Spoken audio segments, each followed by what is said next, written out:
In a recent interview with the Jerusalem Post, Israeli ambassador to the United States, Yechiel Leiter, I hope I pronounced that correctly. I'm sure EJ will let me know whether I did or not. He told the Jerusalem Post that Israel had received clear intel indicating that Turkey intended to significantly expand its military presence in Syria, a move that Jerusalem viewed as crossing a red line. Quote, "We are not seeking escalation or war with either Turkey or Syria, but a red line was crossed," unquote, he said. EJ Kimball, what are your thoughts about Erdogan and Netanyahu? Obviously, the two men don't like one another, and we know that Erdogan secretly wants to rebuild the Ottoman Empire, but a lot of things going on right here with regard to Israel and Turkey.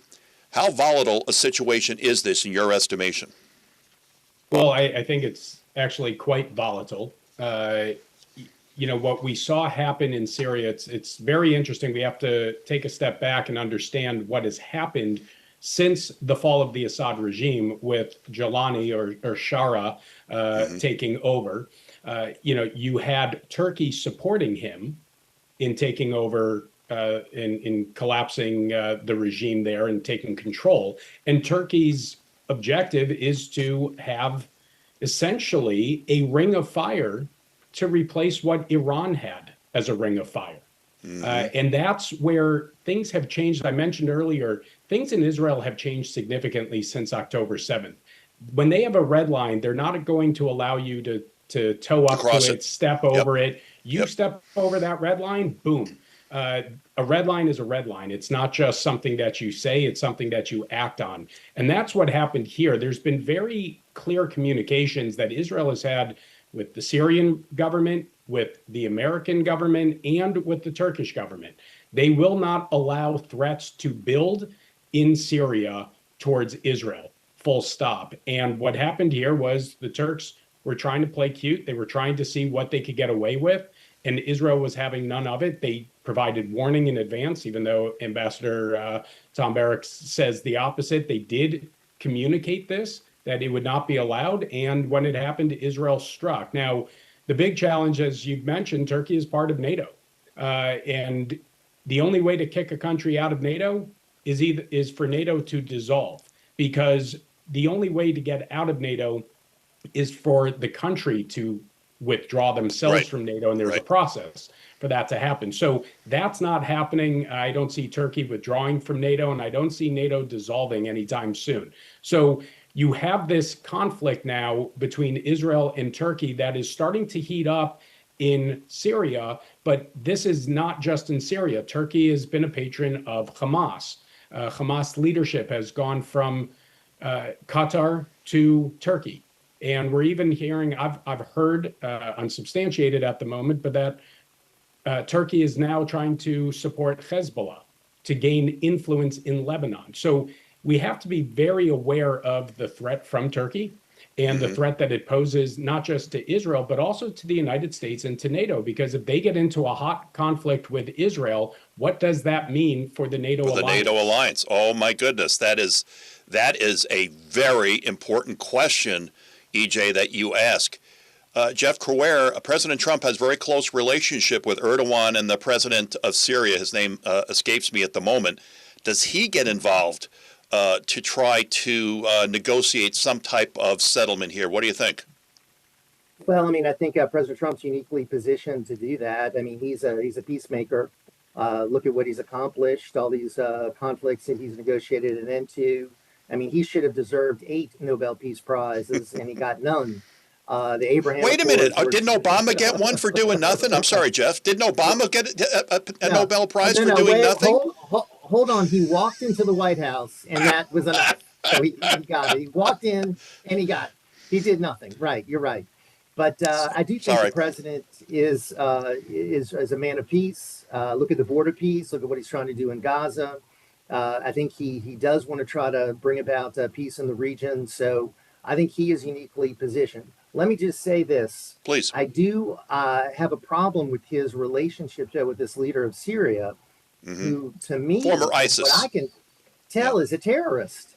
Former ISIS. Right. I don't understand the affinity for him. I don't understand the fact we're bending over backwards for this guy.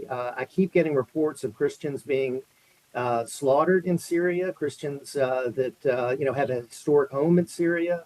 Assad, as bad as he was, I think He protected the Christians, yes, right. Fairly well. And I don't think that's going on now. So I don't know why we're not using our position, our leverage, to ensure safety for Christians in Syria. EJ, your thoughts? No, Jeff is absolutely right about what's going on in Syria. Remember, Jolani, former ISIS, or how do you confirm that he's no longer ISIS? He's brought in the same people that were fighting with him are now running the government. So, maybe they're no longer fighting jihadists, but they're suit-wearing jihadis. And, that and doesn't the United States ideology. is recognizing, excuse me, Jeff, the United States is recognizing that government, correct? Yes. And on top of that, this is a battle for spheres of influence. Look, I understand why the United States is working in Syria and to gain influence there. That's what we need. We want to prevent an ISIS recurrence. We want to have a base there that we can consider to be safe, part of a regional integration, Abraham Accords potentially. But you have to understand who this guy is, and do we really know that he has shifted? And to Jeff's point, the minority groups in Syria are being targeted. Now, whether they're targeted because Jolani is ordering it or people aligned with him are doing it on their own, that only undermines Jolani's control over the country, which is tenuous right now still, which is why he's allying with Turkey to provide that support, which has hurt our relationships with the Kurds, who, as you remember, the Kurds in northeast Syria, they were the ones who were fighting ISIS with us. So this is and Erdogan doesn't like the Kurds very much, does he?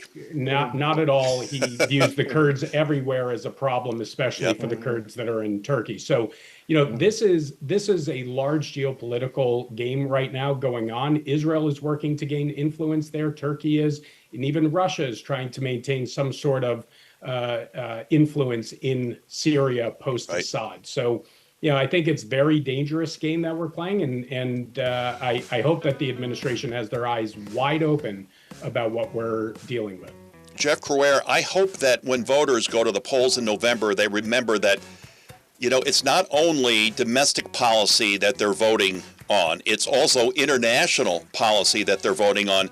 And I can't think of a year since perhaps the Vietnam War that's been more important for keeping an eye on what's going on internationally, because your vote could affect world peace, right?